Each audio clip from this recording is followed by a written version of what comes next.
Hi, this is Dave Vernier, and I want to introduce you to our new projectile launcher. Basically, it's a system to launch steel ball bearings in a very reproducible way using air pressure. The system comes with some wax tape, which you can lay down on the table, and you'll get a mark every time the ball hits it. Today, just before this video shoot, I shot onto this tape about range 1.5 meters, and you see I got a cluster of 5 hits pretty close together. Let's take a look at how the thing works.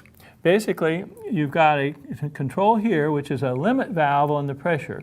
So you pump up pressure, but the pressure will at some point start bleeding off so that you get a set pressure controlled by that knob. You can control the launch angle right here.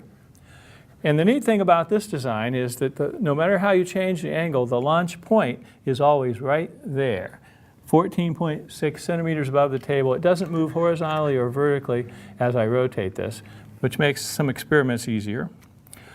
The system does require power. You can either get power from a LabQuest power supply, which you connect right there, or the better option is to connect the projectile launcher to one of our interfaces. Here I'm using a LabQuest 2. You could use an original LabQuest, you could use a LabQuest Mini, or you could use a Lab Pro.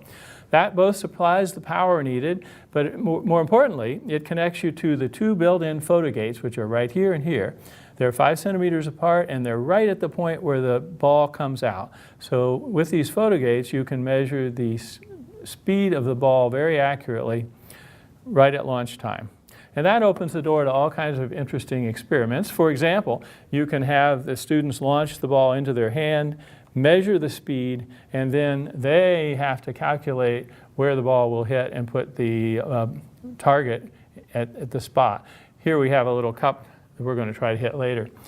If you want to make that math easier, you can raise the cup up, the target up, so that it's the same height as our launcher, and then that makes that calculation very simple.